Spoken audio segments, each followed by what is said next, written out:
몇 명 탔나? 지금 450명으로 저한테 보고 들어왔어.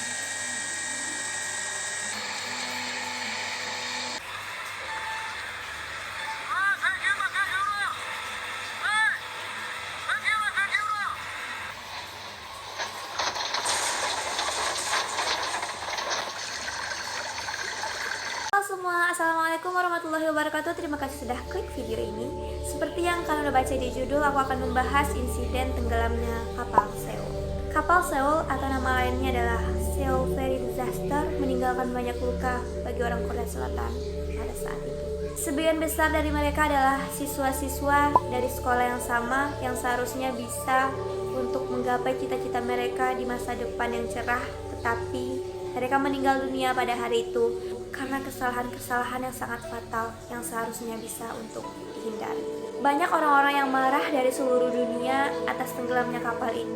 Banyak bukti yang menunjukkan bahwa pemerintahlah yang berusaha untuk menenggelamkan kapal feri. Pada tanggal 16 April 2014, Seoul Ferry yang mengangkut 476 penumpang, 325 diantaranya adalah siswa dari SMA yang sama, yaitu SMA Danwon, yang berangkat dari Incheon menuju ke Pulau Jeju untuk liburan. Mereka menganggap mungkin karena mereka itu akan liburan, akan bahagia gitu kan, seneng-seneng sama teman-teman, tapi tidak dengan liburan kali ini. 172 orang diantaranya itu bisa selamat, sedangkan 304 lainnya meninggal dunia dan 9 diantara mereka itu tidak ditemukan sampai sekarang. Semua orang berusaha untuk mencari 9 orang itu sampai kehabisan dana, tapi ya mau gimana lagi weh. Orang-orang udah menyumbangkan uang-uang mereka untuk melakukan pencarian pada saat itu, tetapi tidak sama sekali ditemukan. Pada pukul 8:52, seorang penumpang melakukan panggilan darurat kepada 119 mengatakan bahwa kapal feri mulai oleng. Itu kapten kapal memintanya untuk tetap diam di tempat, tetap di kabin tanpa melakukan apa-apa. 내가 침몰되는 것 같아요. 제가 침몰해요? 여기 전기가 가고 있었는데, 예. 여기 지금 제가 Seharusnya di situ tuh ada kru yang mengevakuasi penumpang dan seharusnya ada juga yang menurunkan si koci supaya orang tuh bisa selamat, tetapi tidak. Pada saat itu orang-orang itu hanya diam dan menyuruh mereka tuh tetap diam di kabin. Pada pukul 9:10, kru dari kapal Seoul melakukan panggilan lalu lintas di Jindo Vessel Traffic Service mengatakan bahwa kapal mereka tuh sudah oleng dan mereka tuh tidak bisa melakukan apa-apa. Mereka tidak tahu apakah menyuruh penumpang untuk turun atau bagaimana, karena pada saat itu suhu sangat tinggi. Kalau mereka menyuruh penumpang untuk turun, ditakutkan akan terjadinya hipotermik terhadap anak-anak itu.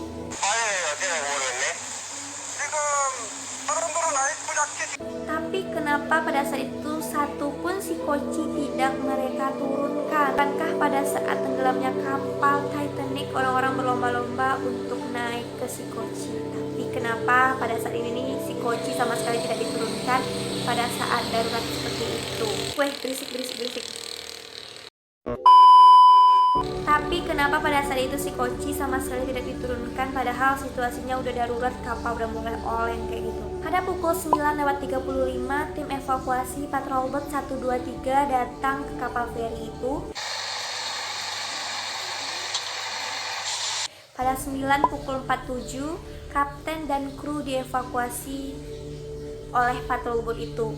Why? Kenapa harus kapten dan para kru yang diselamatkan terlebih dahulu? Kenapa bukan anak-anak? Hanya seharusnya kapten kapal itu yang paling terakhir untuk selamat, tetapi kenapa dia berusaha untuk menyelamatkan diri dia sendiri?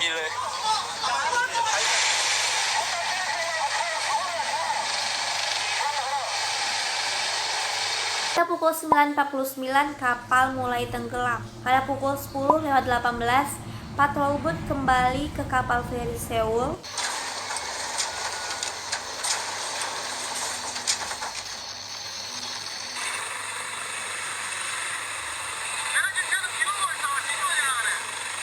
Dan menjadi patrol boat satu-satunya pada saat itu. Pada pukul 10:25 seluruh badan kapal tenggelam. 상황 여기 같이 대출이 계십니까? 예. 자, VIQ 메시지를 전해드릴 테니까. Rentang waktu dari awal kapal oleng sama kapal yang udah tenggelam itu sekitar 100 menit. Jadi 100 menit orang-orang yang bertanggung jawab itu ngapain aja kita nggak tahu. Jadi selama 100 menit itu orang-orang yang seharusnya bertanggung jawab itu ngapain aja.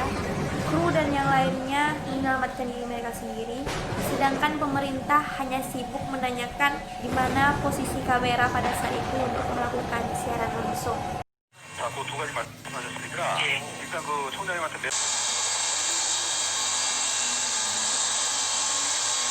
Kalian kebayang gak sih perasaan orang tua mereka saat melihat kapal mulai tenggelam seluruhnya dan mereka melihat anak-anak mereka itu tenggelam di kapal itu. So scary, aku jadi takut naik kapal. Jadi banyak sekali teori-teori konspirasi yang menunjukkan orang-orang yang mengklaim bahwa pemerintah lah yang melakukan semua ini. Yang pertama, di berita yang dipaparkan TV dan radio, pada saat kejadian stasiun TV semua mengatakan bahwa semua orang yang berada di kapal itu sudah dievakuasi tanpa terkecuali, padahal sebenarnya salah. Mungkin pemerintah melakukan itu agar publik tidak merasa cemas. Kedua, kru yang bekerja meminta semua orang untuk tetap diam di tempat, tidak ngapa-ngapain aja. Padahal sebenarnya ada waktu 100 menit untuk mereka itu menyelamatkan diri mereka dari rentang waktu 8.49 ketika kapal mulai miring hingga pukul 10:25 saat kapal tenggelam seluruhnya. Semua anak-anak pada saat itu sudah mengenakan rompi keselamatan. Jika mereka itu mengumumkan untuk menyuruh anak-anak itu keluar dari kapal itu, hanya akan membutuhkan waktu 6 menit untuk keluar dari kapal itu dan mengapung di air. Tapi pada saat itu kru meminta anak-anak untuk tetap diam di tempat di kabin. Saat itu terlihat bahwa anak-anak itu mengabadikan video mereka terakhir. Mungkin ada yang masih ketawa, ada yang udah cemas, ada yang udah nangis juga kan di video itu. Detik-detik orang-orang itu merasa bahwa mungkin mereka akan meninggal di hari ini.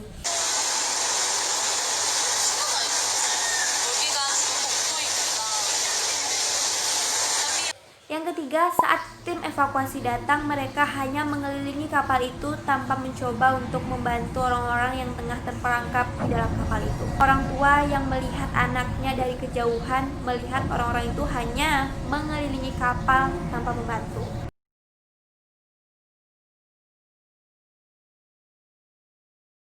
Yang keempat, 5 dari orang yang dievakuasi awal adalah kapten dan kru yang seharusnya mereka paling akhir, tapi mereka paling awal menyelamatkan diri mereka sendiri.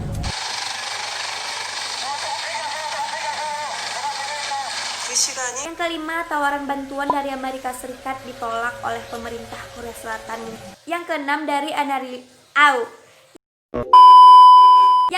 dari analisa radar, kapal Seoul membuat gerakan yang mencurigakan seperti menyetir secara zigzag, kemudian melakukan gerakan cepat lalu lambat, serta keluar dari jalur yang seharusnya.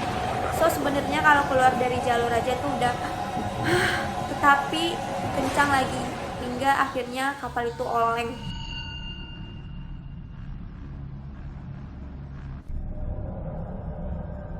Yang ketujuh, 400 ton besi baja ditemukan di basement kapal. Ahli banyak yang bilang proses penenggelaman kapal itu dipercepat gara-gara adanya 400 ton besi baja di dalam basement kapal itu, sehingga kapal itu cepat tenggelam dalam waktu 100 menit.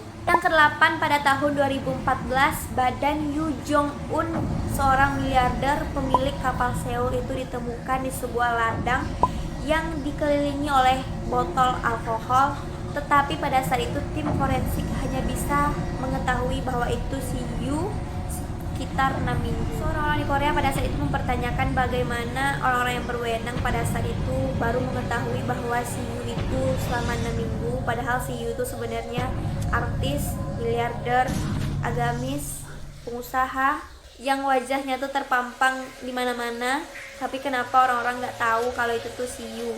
Orang-orang juga nggak percaya bahwa Siu, seorang agamis, itu dikerubungi oleh botol alkohol.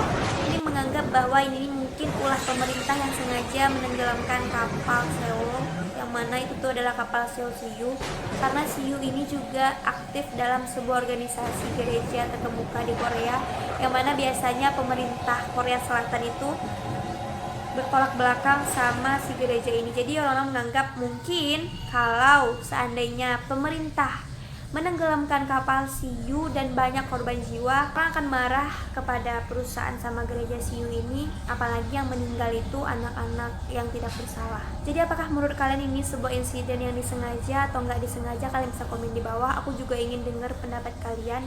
Pemerintah yang seharusnya menjaga anak-anak itu malah membunuh anak-anak yang tidak bersalah.